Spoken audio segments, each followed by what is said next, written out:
Olá pessoal, espero que vocês estejam bem. Vamos começar aqui um pequeno resumo de introdução a funções para a gente poder falar um pouquinho sobre a função de primeiro grau, segundo, exponencial e logarítmica. Então, vamos lá. Falar um pouquinho de função, o primeiro e de mais importante é a gente entender o que é uma função. De maneira bem coloquial, eu posso dizer que uma função se trata basicamente de uma relação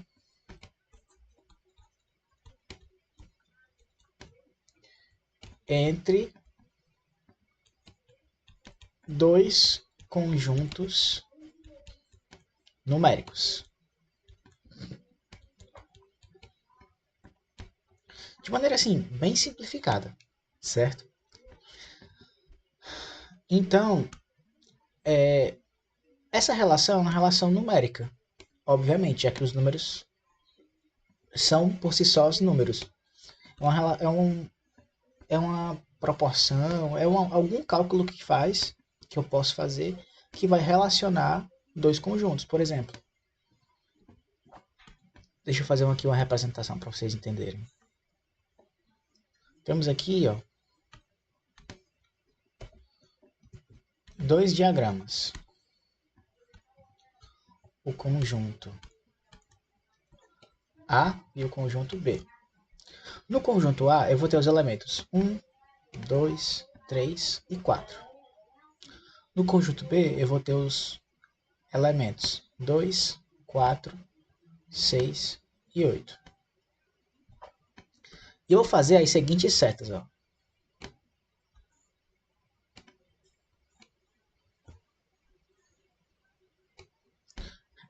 Mostrando, essas setas vão servir para mostrar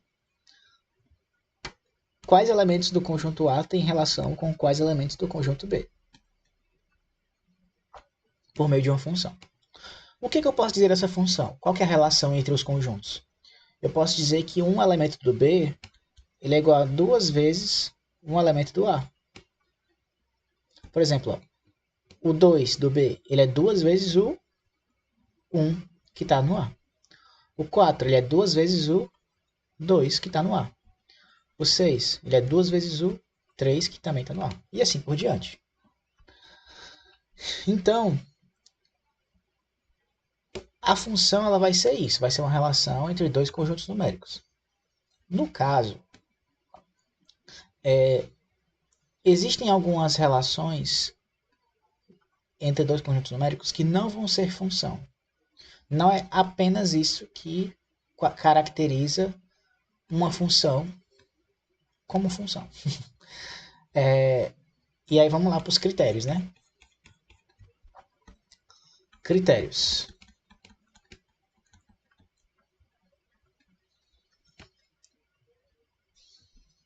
Quando a gente fala dos critérios para que isso aconteça, o primeiro que vem em mente é o seguinte: todo elemento do conjunto A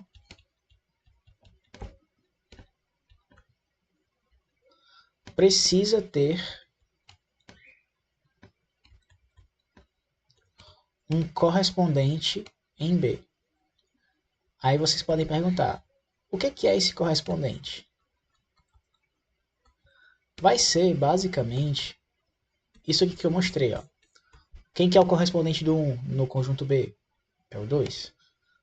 Quem que é o correspondente do 2? É o 4. É um número onde a seta vai chegar. Vai partir do 1 e vai chegar aonde? No 2. Vai partir do 2 e vai chegar aonde? No 4. E assim por diante. Certo? Falando então de conjuntos numéricos, especificamente, vou tentar colocar sempre um desenho assim para ficar mais perceptível o que eu estou querendo dizer. Novamente aqui, ó, temos o conjunto A e o conjunto B. Se aqui no conjunto A eu tenho os elementos 1, 3, 5, 7 e 9, e no conjunto B eu tenho os elementos 2, 6, 10, 14 e 18, e eu traçar as setas do 1 por 2, do 3 por 6 e assim por diante, a gente vai ter uma relação entre todos os elementos do A, todos eles aqui, todos eles, com um correspondente no B.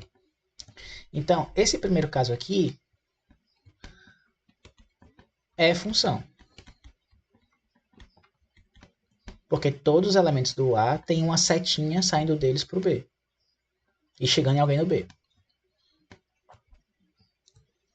Agora vamos para uma situação similar que não caracteriza a função. Vamos aqui.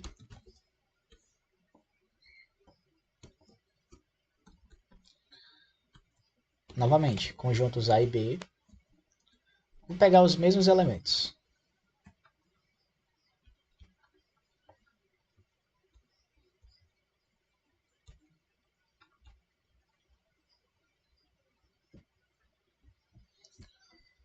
Com exceção do 18. Então vamos lá. Ó, saindo uma setinha do 1 por 2. 3 por 6, 5 por 10, 7 por 14. Nesse caso aqui, pessoal, não é função. Aí vocês podem se perguntar, por quê? Porque tem esse critério aqui, ó. Qual que é o critério? Todo elemento do conjunto A precisa ter um correspondente em B. Nesse caso aqui, ó, tá faltando o 9 ter um correspondente, né? A setinha precisaria sair dele, do 9, e chegar em algum canto no B. E não chegou. Não chegou em nenhum elemento do B. Ele não tem um correspondente. Por conta disso, esse exemplo aqui não é função. Passando para o próximo critério, ele seria o seguinte.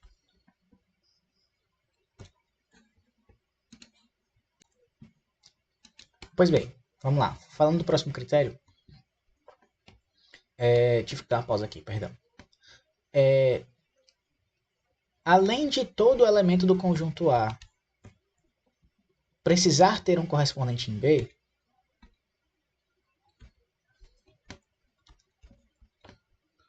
todo elemento do conjunto A ou de A só pode ter um único correspondente no B.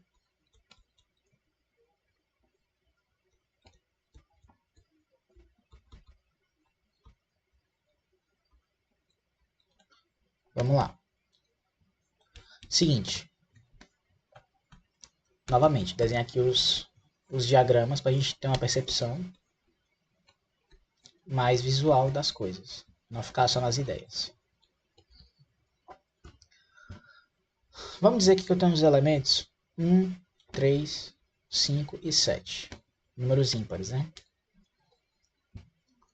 E aí, aqui no B,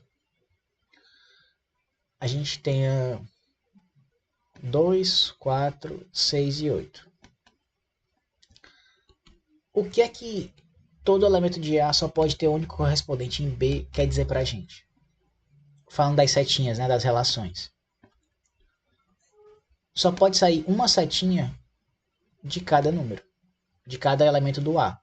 Ou seja, cada elemento do A só pode ter um correspondente no B. Ou seja, saiu uma setinha do 1 para o 2, então essa aqui do 1 para o 4 não pode. Por quê? Porque o 1 já tem o correspondente no B, que é o 2. Ou vice-versa, já tem um correspondente no 4, não pode ter outro. Só pode ter um único. Um único correspondente. Beleza? Então, assim, nesse caso aqui, percebam. Vamos pegar aqui, sei lá. Ligar aqui o 7 no 6. Qualquer número, não importa. Nesse caso aqui,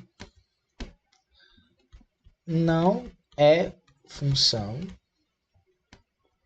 pois tem um único elemento que descaracteriza, que no caso seria o 1, que tem duas setinhas saindo dele para dois elementos diferentes do B. Ah, professor, mas o 3 e o 7, os dois estão chegando no 6. Mas é que tá. Cada um deles, o 3 e o 7, só tem uma setinha ligadas a eles.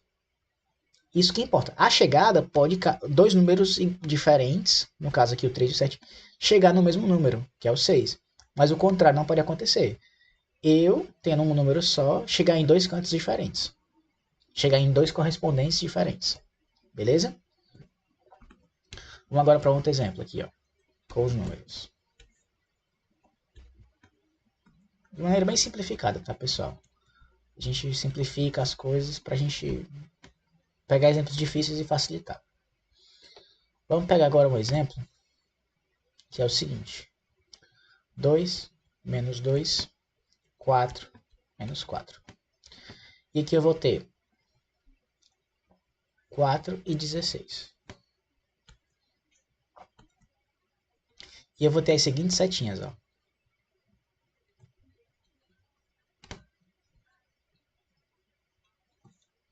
Nesse caso aqui, essa relação entre dois conjuntos, ela é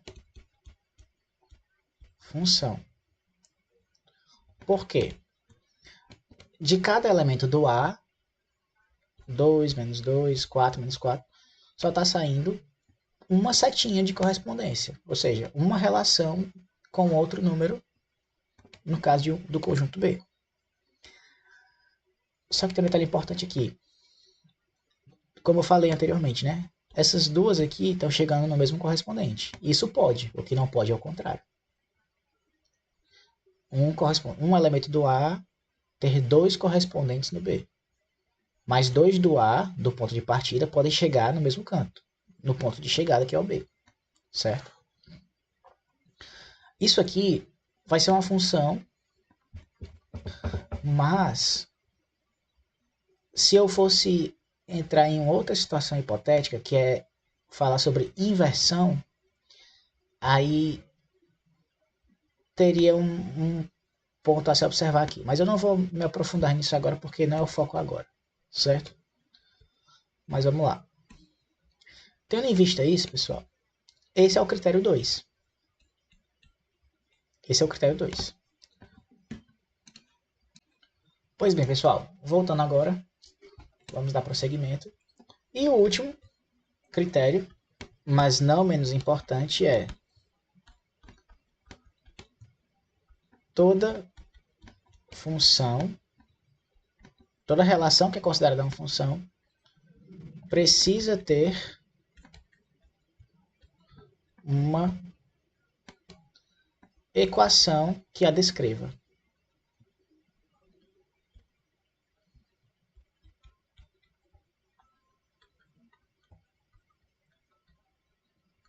Na prática, o que é que isso quer dizer pra gente? Por exemplo, nesse exemplo aqui, ó, do exemplo 2.2, né, esse exemplo aqui, que é função no critério 2.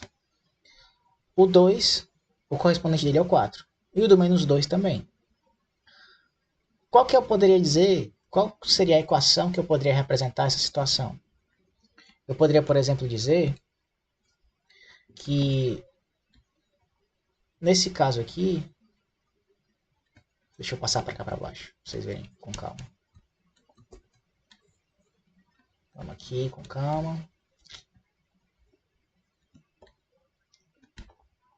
Eu poderia dizer que o B ele é igual ao A ao quadrado.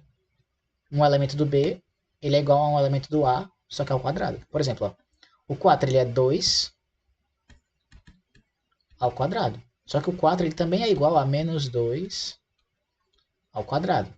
Porque isso aqui vai ser ó, menos 2 vezes menos 2, que dá igual a 4. Menos com menos dá mais. Então, seria válido. A mesma coisa seria para o 4 e menos 4. Os dois ao quadrado dão 16. Então, essa seria a equação que descreveria essas funções, esses elementos, né? Essa função e essa relação entre os elementos. Pois bem, agora vamos falar sobre uma coisa chamada domínio contra domínio e imagem. Quando a gente fala desses carinhas aqui, às vezes pode gerar uma dúvida na cabeça de muita gente, pelo motivo que seja. Mas vamos lá. Ou por não ter tido uma base boa, mas enfim, vamos simplificar as coisas. O domínio, pessoal, ele vai ser o ponto de partida. Na prática, o que isso quer dizer pra gente? Quando eu tenho, por exemplo, aqui essa função aqui, esses dois conjuntos. Quem que é o ponto de partida? É o A. É do A que vão sair os elementos que a gente vai utilizar para chegar em outro conjunto numérico, né? Então, o A é o nosso domínio. Ele é o conjunto que é o ponto de partida. Ele é um conjunto. Certo? Já o contra domínio, ele é o ponto de chegada, que também vai ser um conjunto. É o conjunto de pontos de chegada. Então aqui, ó, A é o domínio. E agora, opa,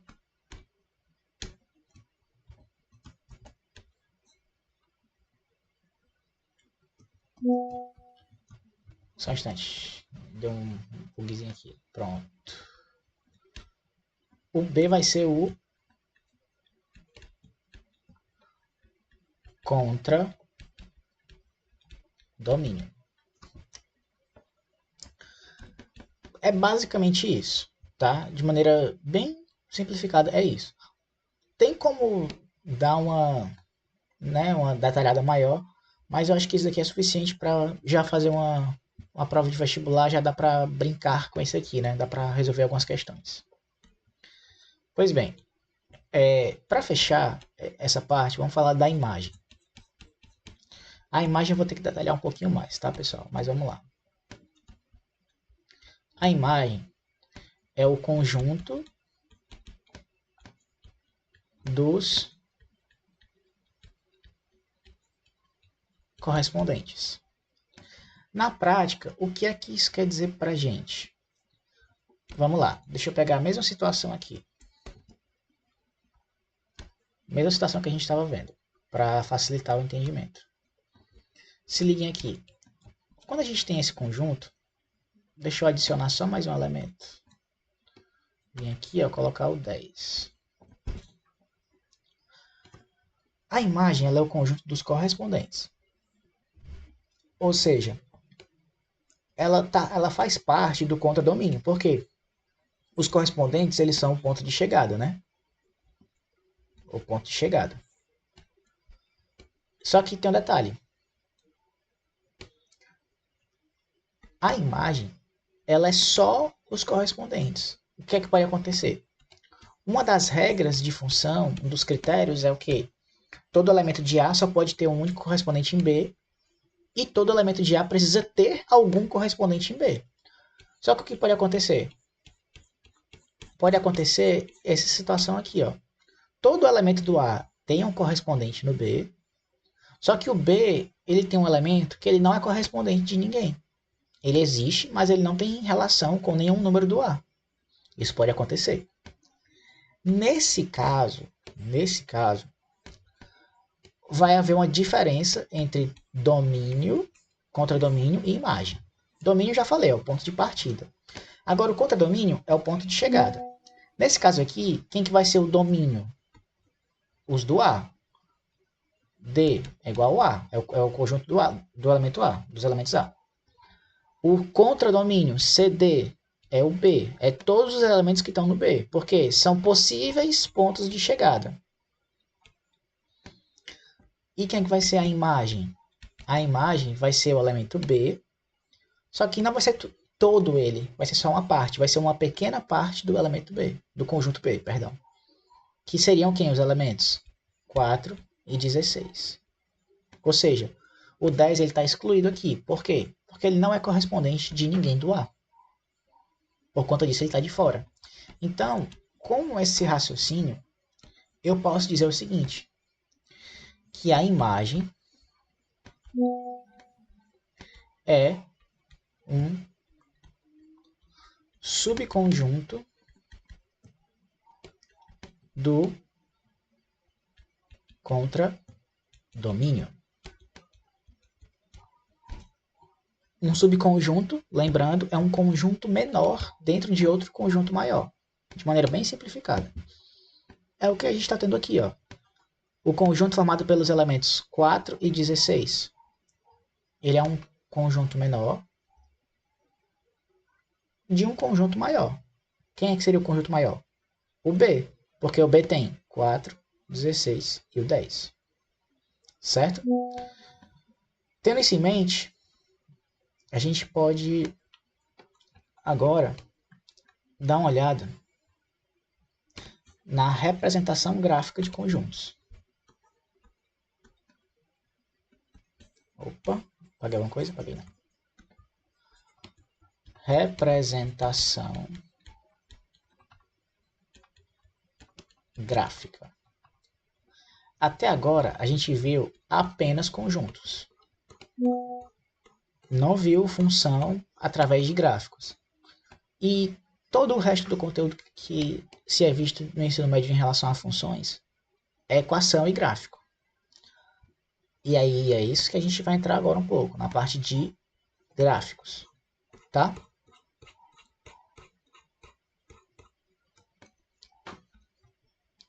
Falando um pouquinho disso, a gente tem que entender o seguinte. Esses gráficos, essas representações, elas são exibidas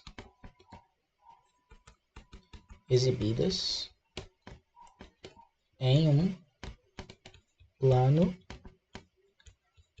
cartesiano. O famoso eixo XY. Certo? E aí o que acontece? Falando um pouquinho do plano cartesiano, ele é um espaço geométrico, certo? Onde duas retas se encontram. A reta Y com os valores e a reta X. No caso, pessoal, como é que funciona o plano cartesiano? Deixa eu só... Vai ficar um pouquinho torto, tá? Me perdoe.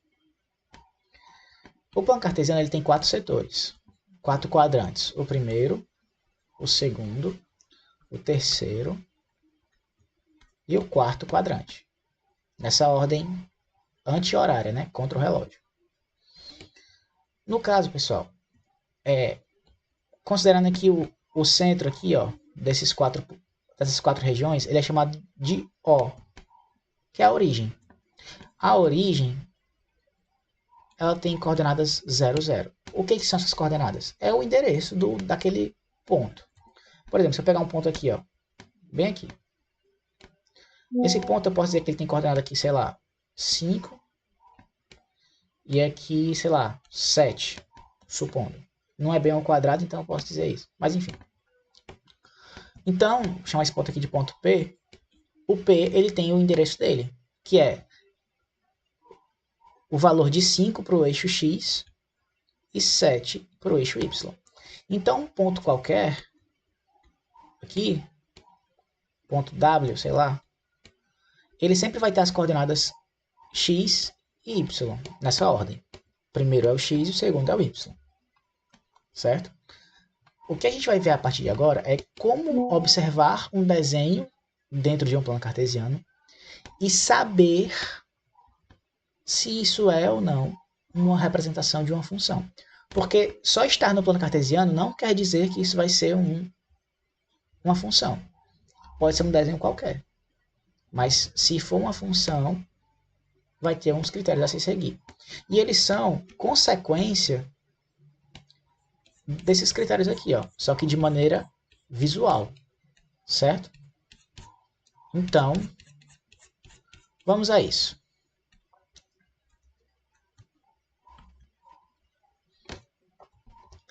Critérios no plano cartesiano.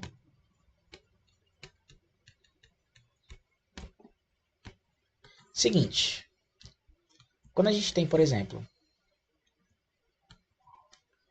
um desenho como esse aqui, ó. Como é que eu posso afirmar se ele é ou não uma função? Lembrando lá do primeiro critério que a gente observou. Todo elemento de A tem que ter um correspondente em B. Aí vamos lá, com calma. Quem que é A, quem que é B aqui? Geralmente, via de regra, o A ele é o domínio. É de onde se parte as funções. E o B é o contradomínio, é a chegada. No plano cartesiano, geralmente, acho que nível de ensino médio vocês não vão ver outra coisa fora isso. Y ele é uma função de x, ele depende do x, é um valor do x. Então o y ele vai ser um elemento, qualquer, uma variável, que pertence ao b, que pertence ao contradomínio. O x ele vai ser uma variável independente. Ele vai pertencer ao a, que é o ponto de partida, e o a ele pertence ao domínio. Então, o que acontece? Sempre pensem assim. Eu vou olhar com esse olhar. O x ele é o ponto de partida, o y é o ponto de chegada. Então, se a gente for dar uma analisada aqui, o primeiro critério é: todo mundo do eixo x tem que ter um correspondente no eixo y. Então, nesse caso aqui, vamos dizer que essa reta ela continua para cá e para cá, tá? Infinitamente. Todo mundo do x vai ter um correspondente y. Como é que eu sei isso? Esse aqui é o primeiro critério. Primeiro critério. Um correspondente do x, um correspondente do x no y. Como é que eu vou observar? Você vai observar se a linha ela vai ter falhas. Como assim? Por exemplo, vou até dar um zoom aqui para vocês observarem. Vamos supor que essa linha ela não fosse contínua, ela tivesse um espacinho aqui entre ela. Bem aqui. Um espaço onde não tem tracejado. Isso quer dizer o que na prática para mim? Que esse valor aqui do x, ó, quando chega no y, ele não tem um correspondente. Não tem. Logo, isso descaracterizaria uma função. Descaracterizaria. Por quê? Porque todo elemento do x precisa ter um correspondente no y, no b, certo? A não ser que eu fizesse o seguinte: eu pegasse aqui, ó, e falasse que o domínio é, vamos dizer que aqui é 10, tá? Um exemplo. Deixa eu tirar aqui o ponto. Que é 10, tá? Espaço vazio. Vamos dizer que aqui o domínio é os reais, ou seja, qualquer número real, tirando 10. Aí, o que é que ia acontecer? Ia ter que ter um detalhamento para dizer, ó, x ele é qualquer número real, contanto que ele seja diferente de 10. Só que isso daqui é uma especificação. Aí sim seria função. Se não tivesse isso, se dissesse, ó, o domínio ele pertence aos reais, o A ele pertence aos reais, ou X pertence aos reais, que é mais comum de aparecer, aí isso aqui seria descaracterizado como função.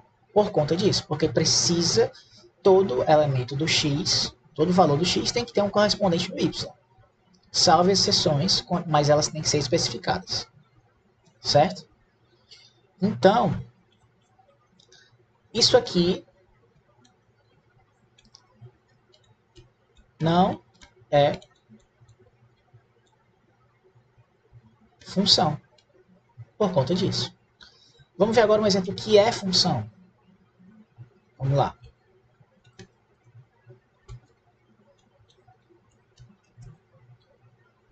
Só um instantinho.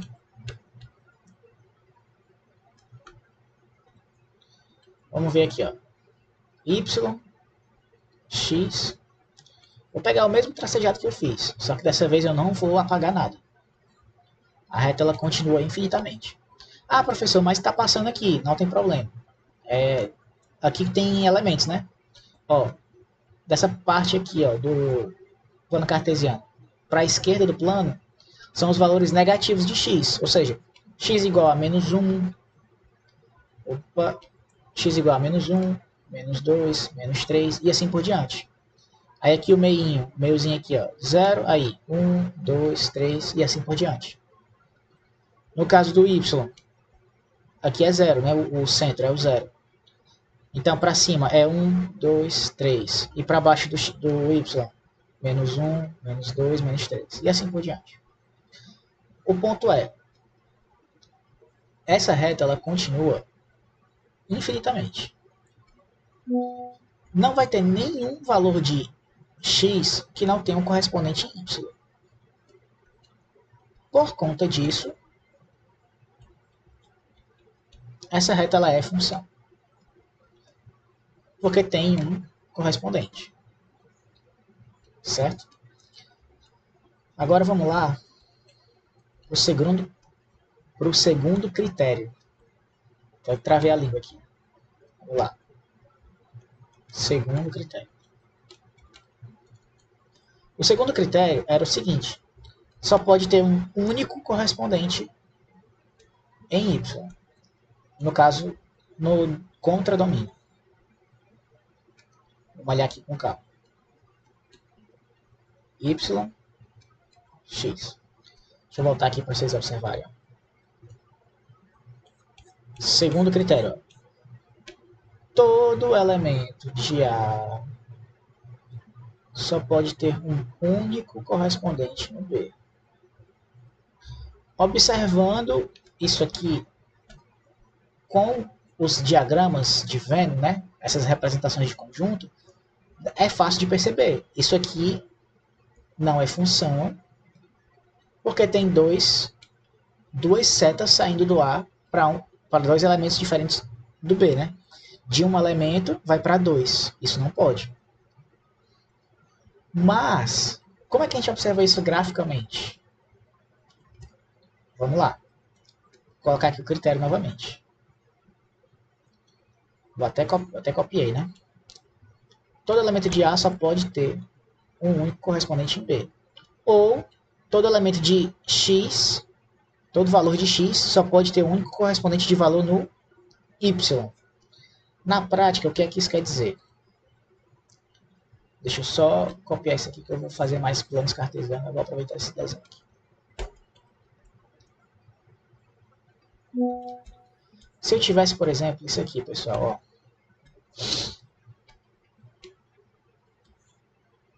Deixa eu desenhar mais retinho aqui, pronto. Isso aqui a gente já sabe que é função porque é o desenho similar ao anterior, né? Que eu fiz, né? Mas como é que eu vou qualificar isso aqui de maneira a falar do segundo critério? Você vai traçar retas verticais. Assim, ó. Colocar de outra cor para destacar. Retas verticais. Estão um pouquinho tortas, mas é por conta do tremelique da mão aqui. Mas o que importa é...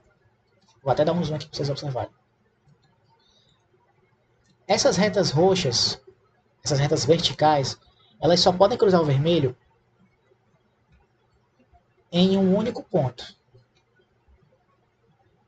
Cada uma delas.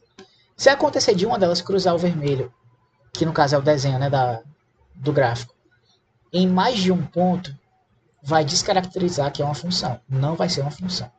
Deixa eu mostrar um exemplo para vocês disso na prática. Desenho qualquer aqui, tá? Ó. Bem tortinho mesmo. O que acontece aqui? Vamos traçar as retas verticais. Ó. Aqui uma, outra, outra e outra. Se você for observar essas retas, ó, essa reta roxa ela está cruzando o vermelho, o desenho, né, do gráfico aqui, ó, desse ponto. Só que lá embaixo, ó, ela também está encostando nesse outro ponto do vermelho, ó, do gráfico, do desenho. Descaracteriza uma função isso aqui. Porque o que é que isso quer dizer na prática? Na prática é para um valor de x tem dois correspondentes em y. Pois bem, é isso que quer dizer. E isso não acontece só aqui. Mas só para vocês observarem. Vamos dizer que aqui é 5. E aqui é, vamos dizer, 1. E aqui é 5. Quer dizer o quê? Que o valor do 5 no x ele tem um valor para 1 e outro para 5. Seria como se fosse as setinhas aqui, ó. Duas setinhas saindo de um mesmo elemento. No caso aqui, ó, seria o x, né? E aqui o y. A setinha saindo do 5 e chegando em dois pontos diferentes. Isso não pode. Por conta que quebra o segundo critério. Então, nesse primeiro exemplo, é função. E já no segundo exemplo, por acontecer isso aqui não é função. Se acontecer em uma reta dessas roxas, já descaracteriza a função. Só precisa acontecer em um caso. Vamos para um outro aqui, ó. Esse aqui a galera confunde.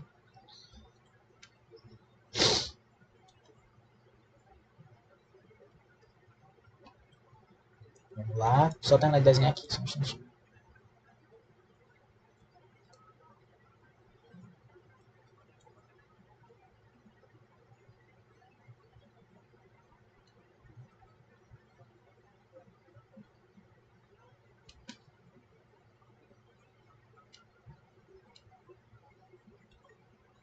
Só um instantinho.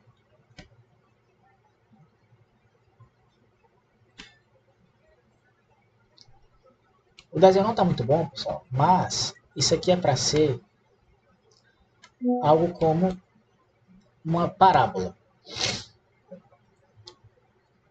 Se você for fazer as retas verticais, mais retinhas, né, obviamente, o que é que vai acontecer? Cada reta dessa só vai cruzar o gráfico, né, a linha vermelha, uma única vez. Então, isso aqui é caracterizado função. Essa aqui seria uma função do segundo grau. Mas por que eu falei que ela confunde? Porque às vezes o aluno pode confundir e ao invés de traçar as retas verticais, ele fazer as retas na horizontal, o que é errado. Se fizer na horizontal, o que é que vai acontecer? Vai cruzar em dois pontos. Ó. E aí descaracteriza a função, certo? Por isso que é importante saber como avaliar graficamente da maneira correta, fazendo as retas verticais. Beleza? Pois bem. Então, pelo que a gente observou, com as setinhas, né, aqui, deixa eu desenhar novamente.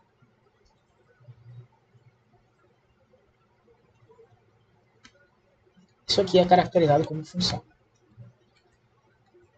Opa!